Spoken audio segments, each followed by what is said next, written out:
Hey, it is Bob. It is almost the end of the year. Congratulations, you've made it. I hope that you had an absolutely fantastic holiday season. But so before I get into this, is going to be this is going to be a really fun episode of Real Retail TV.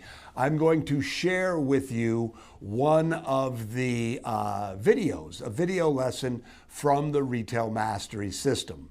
And I'll explain why this particular video in just a moment. But the first thing I want to say is right now, we are in our tax sale. So until the end of the year, there is a big discount on the Retail Mastery System. And if you're ready to make 2025 your best year ever, if there are holes in your skill sets that you need to plug or opportunities that you see that you want to take advantage of, make that investment. Build the skills, build your knowledge, get better. That's how you build a great, tremendous, long-term business. So there's a couple things. So the Retail Mastery System right now, there is a deep discount. And as always, there is a 90-day unconditional money-back guarantee. So you've got 90 days to look it over. And if you're not thrilled with what you're learning, call the office, we'll give you all of your money back. So in other words, the upside for 2025 is woohoo! The downside doesn't even exist because you can take a look at it, put it on the payment plan. If it's not working, we'll give you your money back. But in service of the idea of you're going to invest in this giant, comprehensive educational program, what we're doing in January is there's a special Facebook group for the owners of Retail Mastery System. So everybody who has the Retail Mastery System will be able to do this. But for 25 days in January, I am going to share a particular lesson from the Retail Mastery System. I have gone through the entire Retail Mastery System and curated it. So there's 25 of sort of the most valuable, the most insightful, to sort of really get you going and inspired and moving forward on your journey with the Retail Mastery System. So every single one of the lessons is under 20 minutes. There's 25 of them. I will guide you through it. So again, if you're ready to make 2025 the best year ever, if you already have the Retail Mastery System, you're going to be hearing all about it. If you don't, now is the time to invest. Having said that, the first video from the Retail Mastery System that I'm going to share with you right now is on the neuroscience of success. So I'm going to work from the assumption that you want to make 2025 your best year ever. How you think will determine what you do. And what you do will determine what you get. So, how you think is the neuroscience. So we're going to break down what goes on in your brain, what goes on in your mind, how you can create that mindset that is going to lead you to an absolutely fantastic 2025. So I hope that you enjoy this video. It is 16 minutes long, but it might be some of the best 16 minutes you're going to spend here in 2024.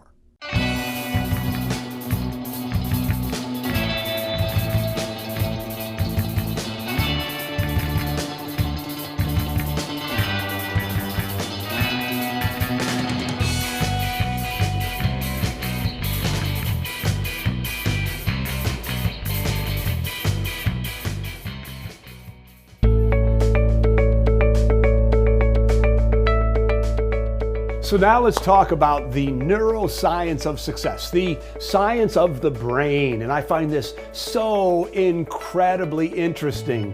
20 years ago, there was no science around the brain.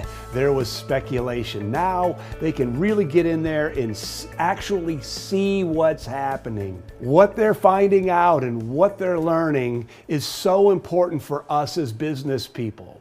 What they're learning is that we can affect our brains. We can affect the way that we think. We can change our brains and make our brains and our minds our ally as we move towards success. You know, before all of these advances in neuroscience, scientists and the medical profession thought that your brain was sort of set. There it is. But what we're finding out now is that the brain can change, that the brain can physically change. And this is important. But let me go back and back up for one more second here. I forgot something that's very important. There is a difference between your brain and your mind. Your brain is the organ. It's a hunk of flesh that's sitting there in your skull. Your mind is where all of the thoughts happen. So minds have thoughts, but really, what are thoughts? They are electrical impulses that are moving through your brain. And so now that scientists have understand that we can change our brain, they call it neuroplasticity, we recognize that we can change our brains. And by understanding that you can change your brain and train your brain to think the right thoughts, you can now dramatically improve the probability that you're going to be super successful. Now, let's just recognize that your mind thinks lots of thoughts, and a lot of them are automatic and subconscious, and they're determined by your beliefs. Beliefs about yourself, beliefs about the world, beliefs that were formed often years ago, many times in childhood. So a belief is merely a confidence in something that cannot be proven to be true. And we often have beliefs that don't serve us and should be changed. But until we identify these beliefs and label these beliefs as negative, label them as beliefs that don't serve you, they can't be changed to beliefs that are positive, beliefs that indeed do serve you. So let's talk about some examples of good and bad beliefs. And I'd like you to think about yourself and what types of beliefs you have around these subjects, because it is really possible that you have bad beliefs, beliefs that need to be changed. So let's talk about health and fitness. Here's a bad belief. Oh, I hate working out. I hate going to the gym. A good belief? I love to sweat. I love to get out there. I love the way that exercise makes me feel. You see, one belief disempowers you. It doesn't bring you closer to health and wellness. The other one does. Same coin, different sides. Here's another one. How about self-worth? A bad set of beliefs is I'm not smart enough, or I'm not good enough, or things never ever seem to work out for me. You know, self-worth beliefs are usually determined when you're a child. A parent or a teacher says something bad to you at the wrong moment, and it becomes part of the way that you think of yourself. Remember, a belief is something that's not necessarily true. So if you have a bad belief about your worth, recognize, understand, start to change it. Here's an example of good beliefs. I'm awesome. I'm smart. Good things always happen to me. When I drive to the grocery store, the parking lot has always got a space for me right up front. Good beliefs about your worth will help you become successful. How about money? Here's a set of bad beliefs. Money is the root of all evil. And people who have money are snobs and crooks. Now, I have to tell you that I had really bad beliefs about money for a long time. You may not know this, but I grew up in poor neighborhoods. My father was a civil rights worker, a preacher, And through elementary school, I lived in Harlem in New York City. And all through high school, I lived in the Las Casitas housing projects in Denver. And we were poor. Everybody we lived with was poor. And there was a certain romance around our poverty. And part of that story, part of that belief was rich people are bad. Rich people are holding us down. Rich people can't be good. And that's a problem to have a belief like that if you expect to try to build a successful business, isn't it?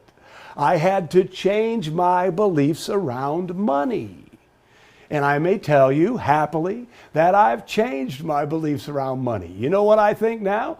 I think money is awesome. I love money. I love having money. I love managing money. I love earning money. I love doing the things that make money, putting value into the world. I love giving money away. Two beliefs about money. One served me poorly. The other is serving me well. Trustworthiness. How do you feel about people? A bad set of beliefs is people are bad. They're going to take advantage of you if they get a chance. Will affect the way you do business, doesn't it? How about changing that belief to a good belief? And a good belief would be, the vast majority of people are good and decent, and they deserve the benefit of the doubt. How do you think about the future?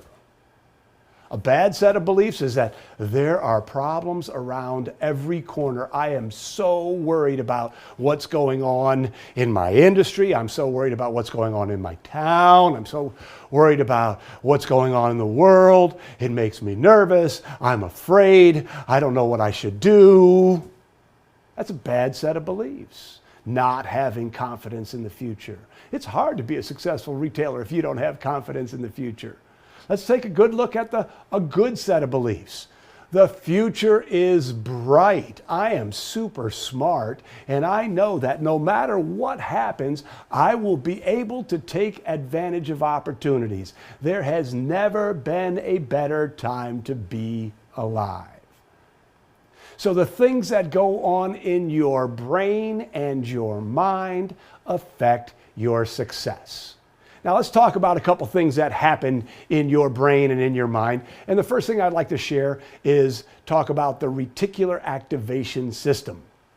And the reticular activation system is something that is happening in your brainstem. And the best way to explain it is that it's a filter.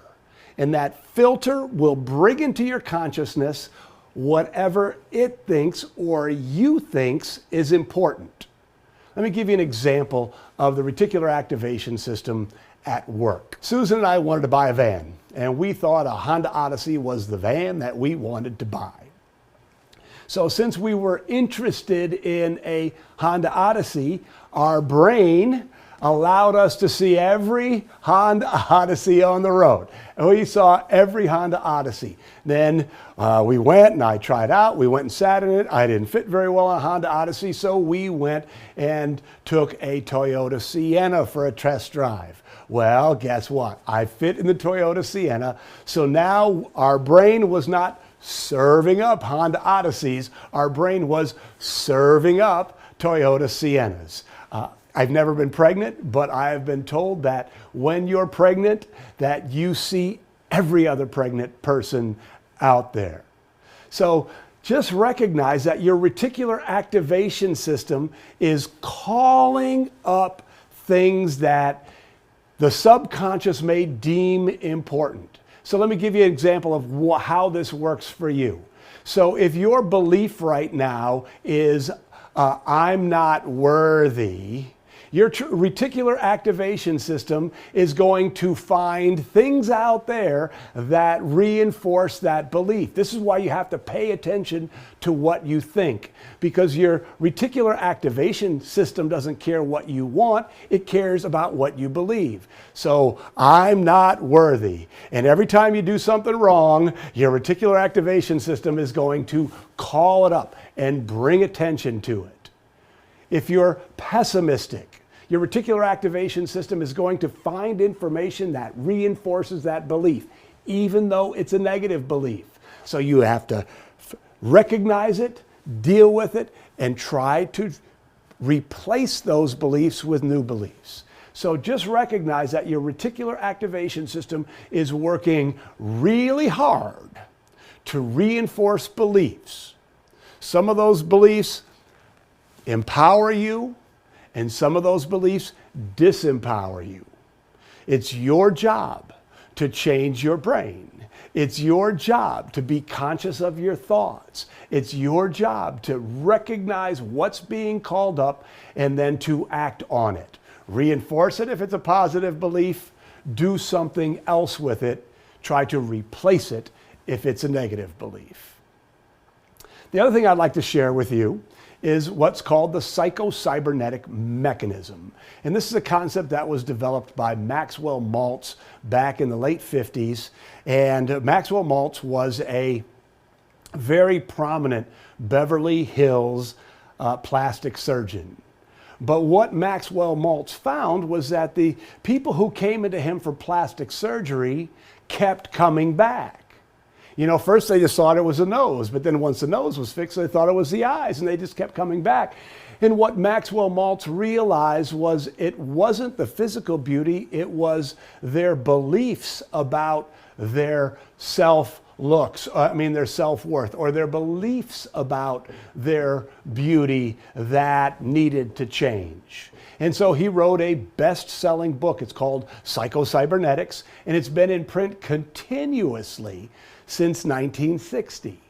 So think about the psycho-cybernetic mechanism as a thermostat. So it's the fall and you set your thermostat at 68 degrees. And if the temperature drops below 68 degrees, the thermostat tells the furnace to bring it back.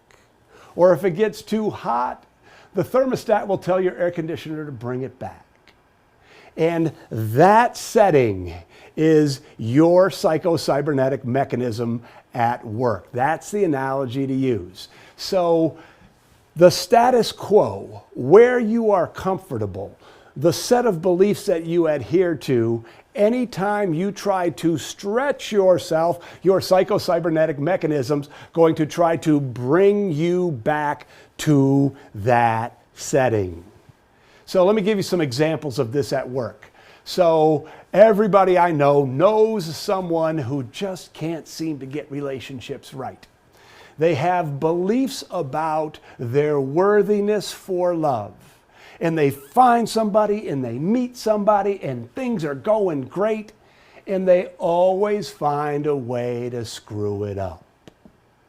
Why? This is where they're comfortable. This is where their psycho-cybernetic mechanism has planted them. And anytime they vary too far, boom, it knocks them back.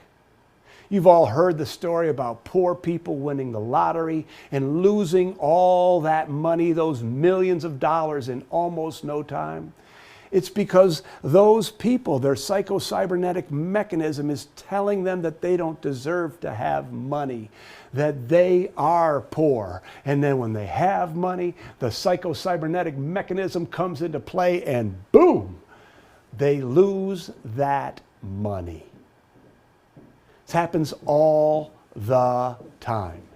In business, in life, you have beliefs. And you have to change your beliefs. You have to change your brain. Remember, you have the ability to control your thoughts. You have the ability to monitor your thoughts. And here's what I really want to suggest to you. If you want to build that amazing business I want you to have and you want to have, you have to watch your thoughts. And whenever you catch yourself thinking a thought or catch yourself buying into a belief that doesn't serve you, you have to stop. You have to recognize that that thought or that belief doesn't serve you, and you have to change it to a thought or a belief that does serve you. That groove in your brain needs to be atrophied. It needs to go away. And the new empowering belief, the new empowering thought, that groove needs to be dug deeper. Think of yourself as a gardener. Think of your brain as a garden. Do you want to have a beautiful garden? filled with beautiful flowers and fruits and vegetables? Or do you want a garden that is filled with weeds? Planting seeds that will bring you to success. Planting seeds that will lead you to beliefs that will move you forward. That is the way to build a better business. And on the flip side, if you want to have that beautiful garden, if you want the right thoughts, if you want the right beliefs, you have to weed out the weeds. You have to be vigilant about all of the weeds that are growing in your gardens. You have to pluck them. You have to tend your garden. Your brain and your mind are like a beautiful, beautiful garden. Make it wonderful. Make it beautiful. Allow your brain and your mind to take you wherever you want to go. So do you see how this idea of beliefs and how they become ingrained in your mind, and how when you start to really, really examine your beliefs and you go, whoa, okay, that's holding me back, or oh, this is really pulling me forward, how that works? So the belief I want to ask you about, if you don't have the Retail Mastery System and you're thinking about it, but you're feeling afraid or you're feeling hesitant, what belief is holding you back? Remember, there's a guarantee. You're taking no risk. So if you want to be bold, if you want to make 2025 the best year ever, now is the time to push aside any belief that might be holding you back. Make that investment. Go through all of the lessons, 20 minutes a day for 25 days in January, and I guarantee you're going to have a whole different mindset around your business. You're going to understand what's in the Retail Mastery System. You will be excited and inspired to go out and do the work that you need to do to become a better business, to make 2025 your best year ever. So if you haven't invested yet, today is the day. Do it right now, okay? All right, everybody. I will see you next year.